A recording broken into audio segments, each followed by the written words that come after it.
Basic requirement ये है कि विभिन्न प्रतियोगी परीक्षाओं का आयोजन आरपीएससी कराती है।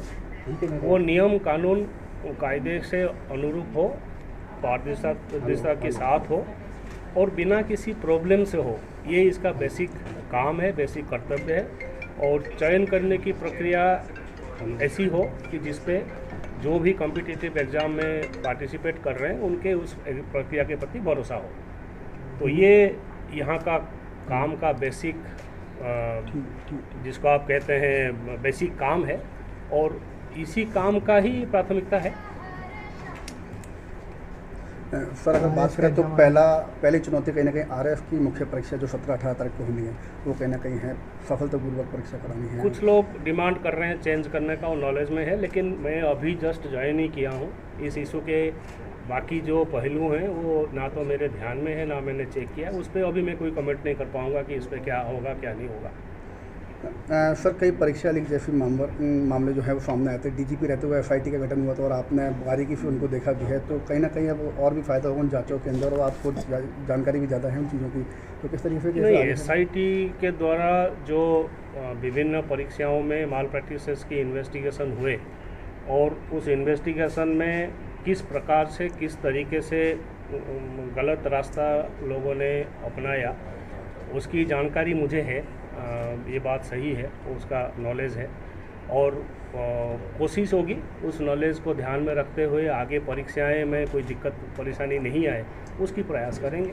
सर, यूपीएससी तो किसी भी काम को करने के लिए आपको एक बेसिक मिनिमम रिसोर्सेज की रिक्वायरमेंट रहती है कि अब यूपीएससी के पास क्या रिसोर्सेज है, उनके पास क्या व्यवस्था है, क्या सिस्टम है और यहाँ क्या है। मैं अभी जस्ट पहुँचा ही हूँ, कमेंट नहीं कर पाऊँगा।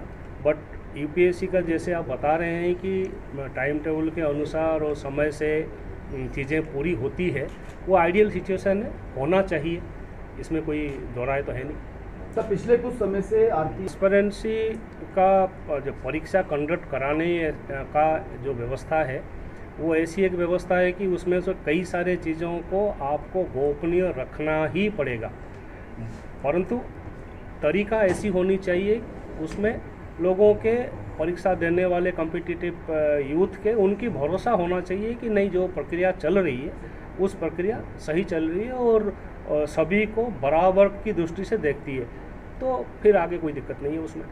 लेकिन जिस तरह का है और हर समस्या का कोई ना कोई समाधान का तरीका ढूंढने की आवश्यकता है। जो प्रॉब्लम्स अगर कहीं भी है किसी भी प्रकार, ऐसा कोई व्यवस्था नहीं है जो व्यवस्था 100% सही है।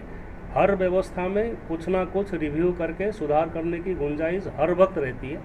तो कोशिश यही रहेगा कि कितना कर सकते हैं बेटर और कितना सुधार कर सकते हैं ताकि जो व्यवस्था है वो सही रहे। जो समय आएगा, अब जितना आप एक साल आज तक समझने में भी समय लगेगा, आपको लगता है? बिल्कुल सही है, बिकॉज बिल्कुल ही अलग प्रकार के इंस्टीट्यूशन है, अलग प्रकार के काम है, अलग प्रकार के प्रक्रिया है, समझने के भी टाइम लगेगा और काम करने के लिए भी समय चाहिए, ये भी साफ बात सही है। बट जितना समय राज्य सरकार की तरफ से मुझे मिला है उसमें जितना बेस्ट कर सकता हूँ वही प्रयास करूँगा। पदों की लिखते मतलब वो तो मैं कह रहा हूँ रिसोर्सेज की आवश्यकता तो रहती ही है, अब जो आवश्यकता है उसको कैसे पूर्ति करेंगे उसके आगे की बात आगे देखेंगे, प्रयास करेंगे हर चीज़ की। आरपीएससी के साथ वापस वैसी की वैसी हो, उसे लेकर कोई नवाचार सोच के आए हैं आप? नहीं, ऐसा अभी किसी प्री कंसीव्ड आइडियाज़ के साथ मैं बिल्कुल नहीं आया हूँ। व्यवस्था देख के समझ के जो चाहिए उसको अनुसार काम करूँगा।